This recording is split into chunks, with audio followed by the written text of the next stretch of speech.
One run on, let's see, one hit. That's all. We got one goddamn hit.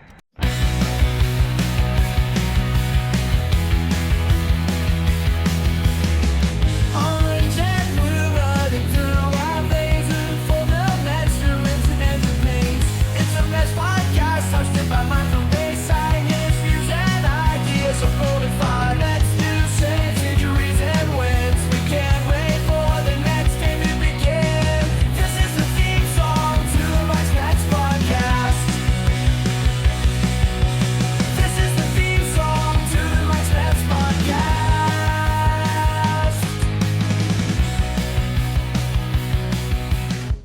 Orange and blue running through our veins, rooting for the Mets. Welcome to Mike's Mets Podcast. I'm your host, Mike Pashota, and a very happy Sunday to you all.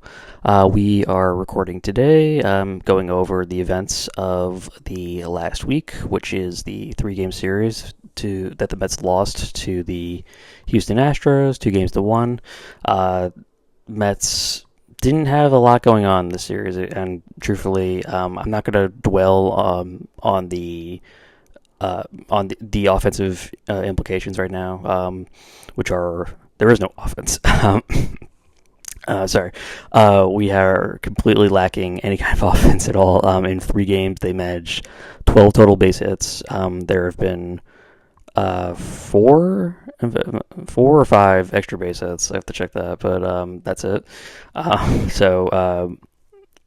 The Mets bats have gotten off to a very slow start, and when you're dealing with 2 injuries to starters, which the Mets are dealing with Francisco Alvarez and Jeff McNeil currently on the IL, not set to return until later this month. We are in a situation where the rest of the team has to step up and play with some regard and in terms of keeping the ball rolling here.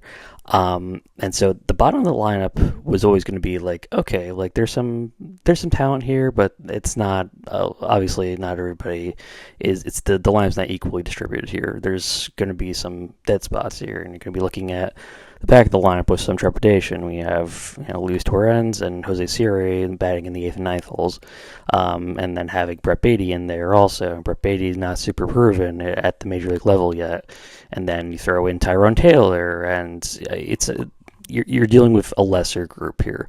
So it's imperative that the top of the lineup really step up, and the top of the lineup did not step up in any sort of way.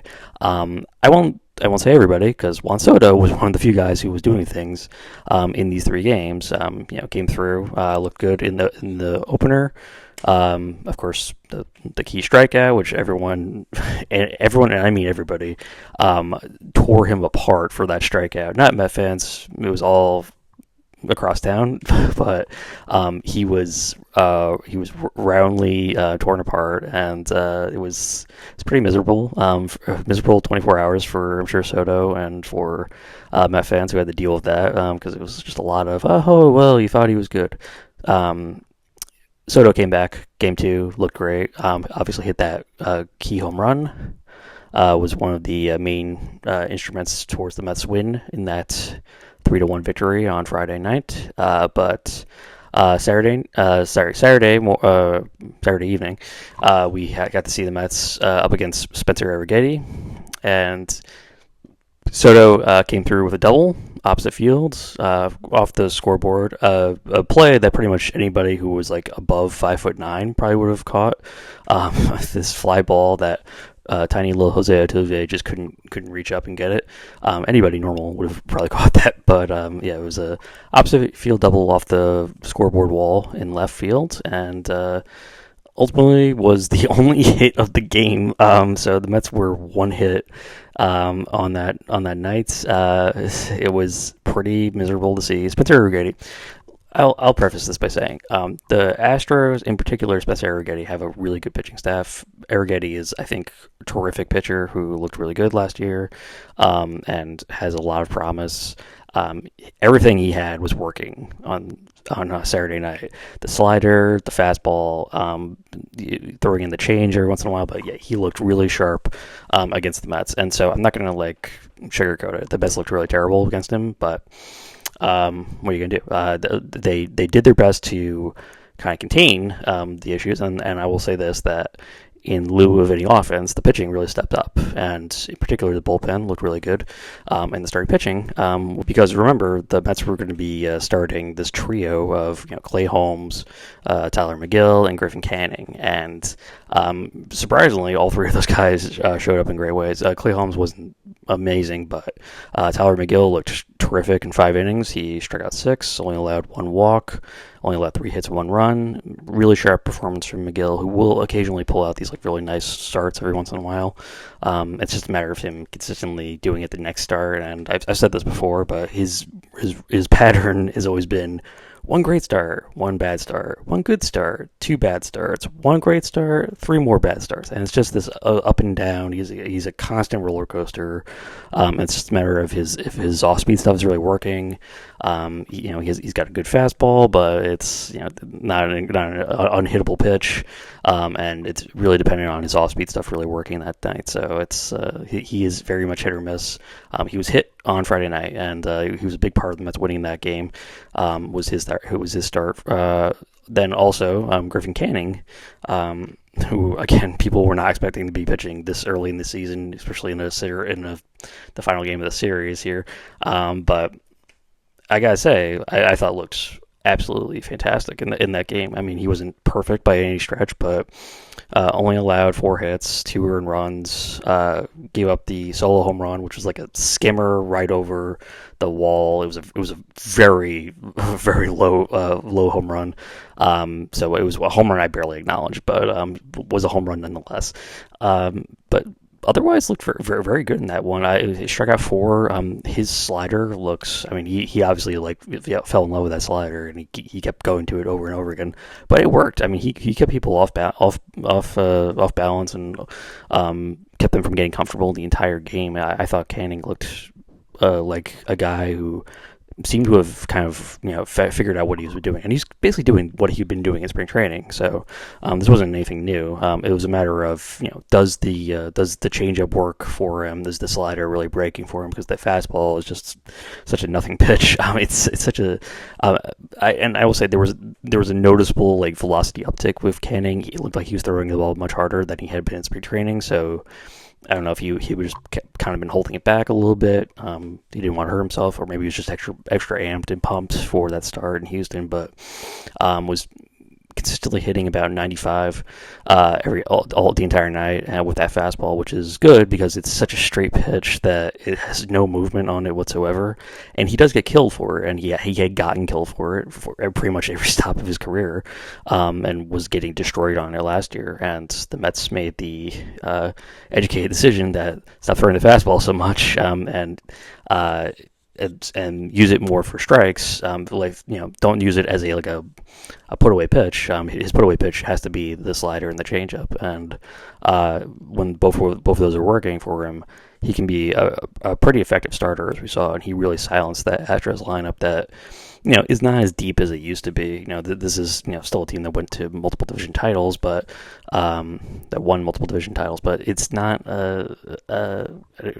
not quite the same unit as it has been. They still have Altuve, they still have Jordan Alvarez, they still have Jeremy Pena, but they've brought in Christian Walker to sort of help balance out that lineup, but it's not the greatest group anymore. But they still have some hitters there, and Canning was maneuvered his way around them through a combination of just smart pitching. There's a little bit of luck probably also in there, but he was sharp the entire night, and I have to give him credit for it. He looked really, really good, and I think that kind of at least for one start kind of silenced the haters and the naysayers who were probably throwing up a lot of red flags and saying we can't go into the start of the season with just this guy, with Griffin Canning as their first starter of the year. And Canning shut a lot of people up. I think after that night, he looked again, not amazing, but again, for a guy who isn't expected to be much more than a fifth starter, if he's giving you that kind of effort every night, it's important. So going back to the Saturday night game, which is the game the Mets won, it was impressive. I mean, the Soto home run was obviously the big thing. McGill got the win, 5+ innings. only allowed 1 run. Diaz secured the save for the Mets in the ninth. Perfect ninth inning. Great job by Diaz. And they kept runners from getting in. There was runners in scoring position all night. They kept them off from scoring. Over 5 with runners in scoring position were the Astros. Big defensive play by Luis Angel Acuna was instrumental in stopping the Astros from scoring in the 8th inning. Reed Garrett came in, struck out Yordan Alvarez with the bases loaded in the 6th. That was a huge moment for a situation that was kind of going downhill really fast once McGill was out of the game. But this was overall a very well pitched game. I've really liked how the bullpens stepped up as well. We've seen pretty much everybody in that bullpen so far, and they've done their jobs. In particular, Diaz was a welcome sight to see him pitching so well in that 9th inning and looking much more like Diaz of old. And there have been some questions about Diaz and how effective he can be this year because there are some concerns about the velocity.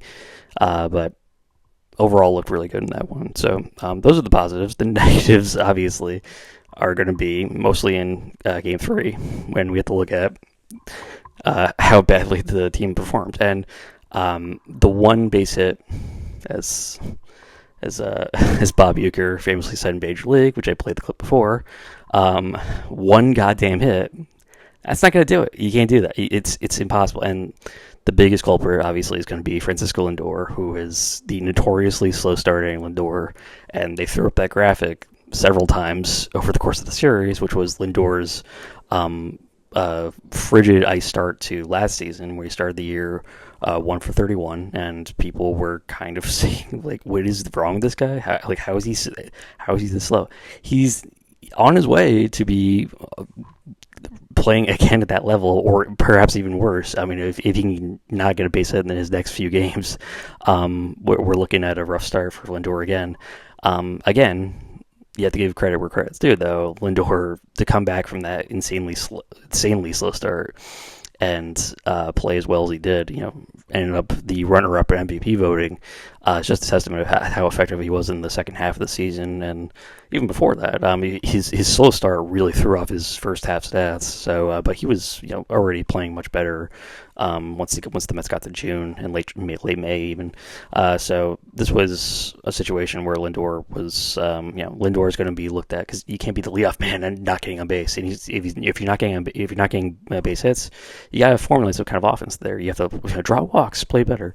His at bats haven't been particularly encouraging. There's some bad luck. He's hit some line drives that have been just like outs, but he's also just hit a lot of like lazy flies, and his timing is not quite right. And this is just par for the course with Lindor. He's just a guy who starts very slow to start off the season. It takes him a while to sort of sync up and figure out what he's doing, which isn't a terrible thing, but there are plenty of players who have slow starts. A lot of them are in the Mets lineup right now, but it's difficult when you're the leadoff man. You got to do something to get on base, and the big secret to last year, which is it's not really a secret. It really was basically the strategy for what they got Lindor. How they got Lindor going was that they moved him to the leadoff hole, because he was batting third or second for most of the season up to that point, and they had Nimmo leading off, and in order to get Lindor better pitches, they moved him into the leadoff hole. So in theory, you would think this would work the same way when they have Juan Soto batting right behind Lindor. The problem is that Lindor is not really doing his job here, which is that he's getting pitches to hit, but he's just not hitting them. So it's. I think he will play better in the Miami series. He would have to. I mean, it's obviously he couldn't play much worse than this, and his defense has still been exceptional, which is kind of what you at the very least you can always hang your hat on, that Lindor can play a very effective shortstop and can be a real general out there for that infield. But it's important that he also steps up on the offensive side of things. Soto was kind of a non-factor in that other game. He had the one hit, but he also looked absolutely flummoxed by Spencer Arrighetti. Arrighetti was just kryptonite to the Mets. They could not figure him out. They were off tempo the entire night. Watching that game was just It's just an absolute slag of a game. I was just watching that. It was just like, oh my god. They could not time him up. They couldn't figure out what he was throwing. He had them crisscrossed and mixed up all night, and the end result, of course, was just a one-hitter. I mean, and once they got him out of the game, eventually, they still couldn't hit the Astros bullpen. So this wasn't just on Arrighetti. It was just on the Mets in the entire lineup, looking very flummoxed by what Arrighetti was doing. So they will get certainly a downgrade in terms of pitching quality when they go face the Miami Marlins, but the offense has got to step up in that first game against Miami. They got to show up and start swinging their bats, because they can't go through another game like that game 3. That was just an absolutely terrible game.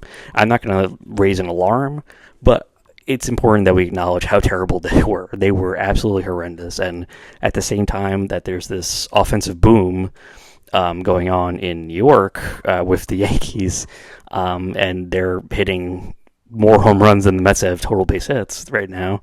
It looks really bad. It looks like it's just one of those things where you're like, okay, we just have to kind of get through this, and you're playing the long game here. And the Mets are certainly looking more to the future rather than the present, where they're saying, okay, well, we don't have our full team right now. We don't have Manaea. We don't have Montas. We don't have McNeil. We don't have Alvarez.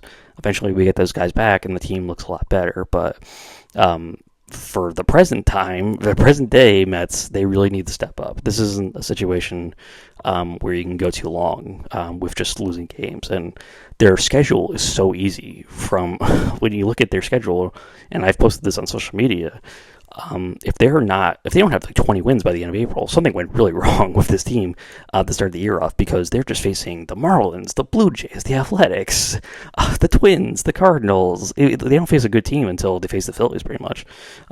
No shots against the Twins or the Cardinals, but they're not going to face a legitimate playoff contender until much later in the season. So this month, so it's they have to win these games. This Miami series is like, they need to win 2 out of 3 minimum in this. You can't just win one in this next series coming up. And then you have the Blue Jays. The Blue Jays have looked absolutely terrible to start off the year also.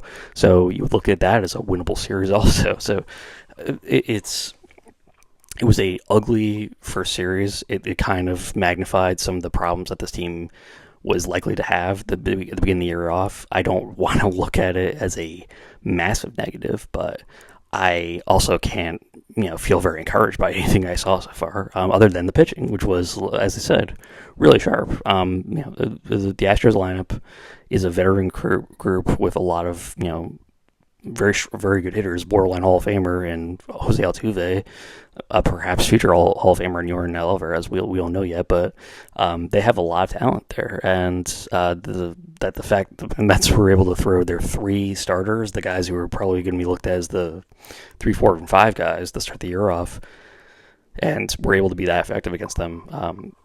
A little bit of a fluke with the early season. There is a matter of them also getting into sync of things, but what I saw was very encouraging from that side of the field. Other than that, there isn't a lot to say. There's a lot of Jose Siri, making that excellent split second decision to get that to steal that run, basically, where he just dashed home and scored that run.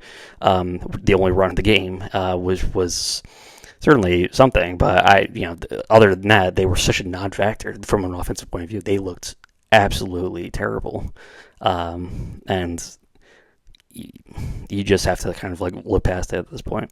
I don't know if I want to be very charitable to them right now, other than to say it's got to get better. You have to be better than this. You can't continue this level of play, or else it's just going to be a miserable start to the season, which nobody wants in April when it's cold, when you're feeling kind of there's that early season blues when the team starts underperforming, and at least they didn't get off to an 0-5 start, but with how easy the schedule is, if they don't have 20 wins by at the end of April, things went really badly. It means that their offense has not really kicked into gear. And with Soto in there, and Soto being like the lone offensive presence right now, Soto is doing pretty much everything for them right now.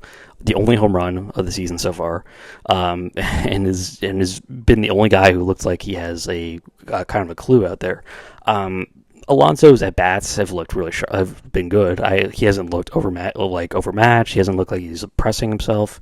He's just missing pitches, but his approach has been, I think, very positive, and I think that's something that people have looked at as a good thing, with that he has Soto batting in front of him, that he can kind of look at Soto and kind of try to match or mirror Soto's approach at the plate, which is obviously exceptional. And if Pete can kind of do that from the right-hand side of the plate, it's a really good thing for him, because the knock on Pete has always been that too aggressive, swings at off-speed pitches that he shouldn't be swinging at, gets strikes out too much.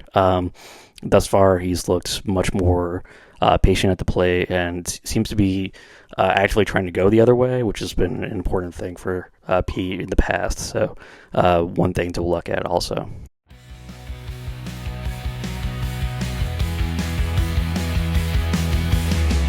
Orange and blue running through our veins, for the Mets to rinse and replace. It's a Mets podcast hosted by Michael Bayside. His views and ideas are codified. Mets news, saves, injuries, and wins. We can't wait for the next game to begin. This is the theme song to the Mike's Mets podcast. This is the theme song to the Mike's Mets podcast.